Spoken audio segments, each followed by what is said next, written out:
Assalomu alaykum, hurmatli bizani kuzatib borayotgan eng yaqin bizani obunachilarimiz. Ko'rib turgan fayzli xonadonimiz har bitta ko'rib turgan obunachimizga nasib qilsin, ota-onangizni olib kelib shu uylarda yashash nasib qilsin deganlar, like bosib ketsanglar maqsadga muvofiq bo'ladi.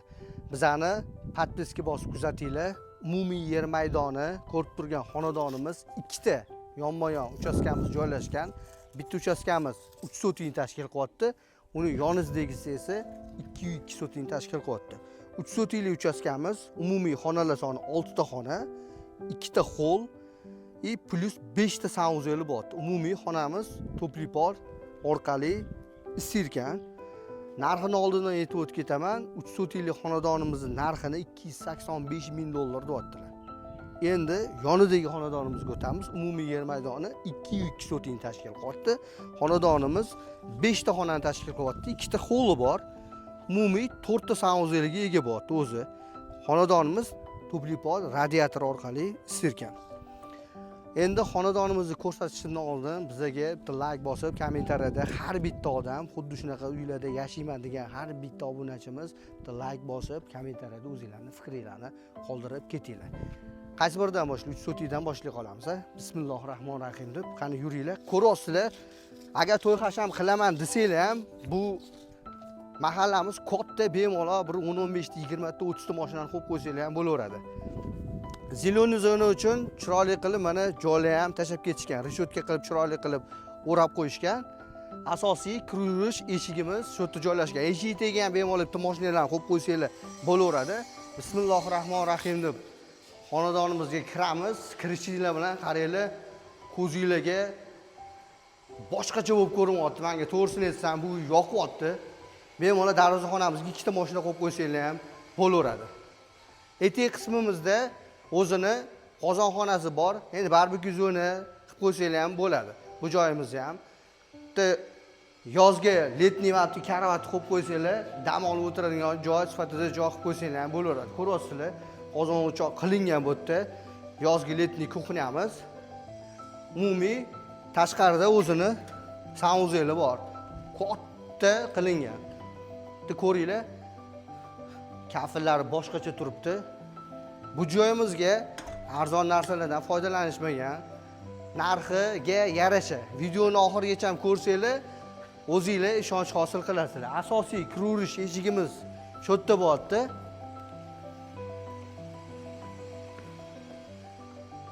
Bismillahirrohmanirrohim deb kiramiz. Kirishimiz bilan sizlar mana shunaqa chiroyli ko'zga yoqadigan hol kutib oladi. Qayerdan boshlaymiz? Ayollarimizga eng kerakli xonalardan bittasi oshxonamizdan boshlay qolaylik. Oshxonamizga kirishimiz bilan bismillahirrohmanirrohim kiramiz. Polimiz qaranglar, kafil qilingan, chiroyli kuxonli mebellari joyiga qo'yilgan. Tashqari qaragan o'zini oynalariga ega, bemalol. Vitiskalarga ham qo'yib qo'yganlar. Faqat mana olib ketdi, gaz plitani qo'yib qo'ysangiz bo'ldi-da. Ovqatlanib o'tirishdan alohida joylariga ega o'zini. Chiqamiz, to'g'rimizda mehmonlar kutadigan zalimiz bo'lyapti. Zalimiz ham o'zgacha, boshqacha fasonda bo'lib turibdi-da. Qaranglar, lyustralarga bitta baho beringlar. Neoklassik usulda qo'yilgan lyustralarimiz o'zi xonadonimizni chiroyiga, shuni ko'rkiga ko'rpaklashdi, bag'ishlab turibdi, qaranglar. Podvalimizni ham xona qilib yuborilgan. Birinchi etaj uchun mo'ljallangan общий sanuzelimiz, ichkarida o'zini dushavasi bilan.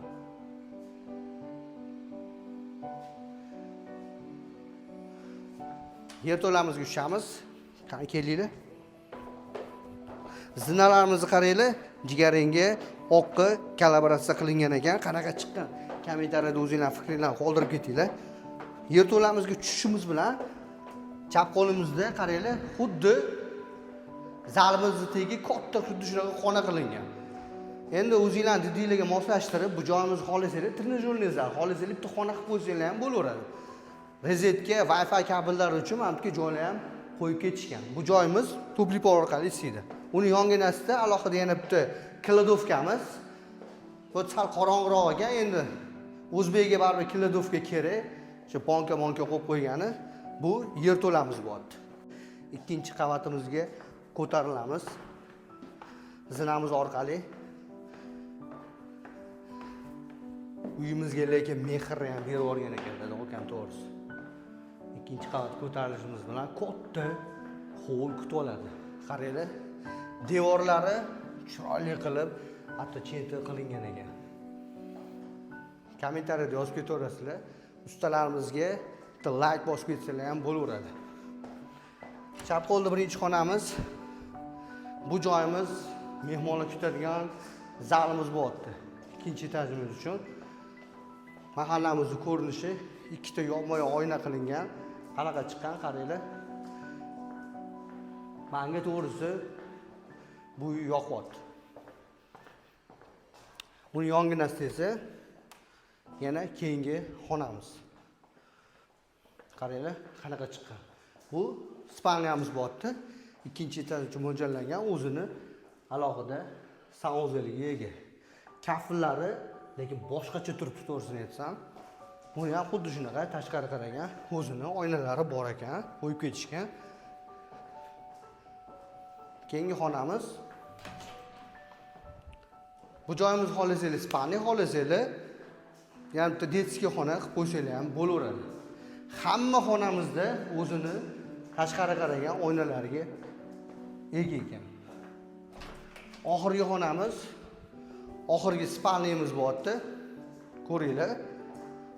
Aboylari bu xonamizga ham boshqacha qilingan ekan.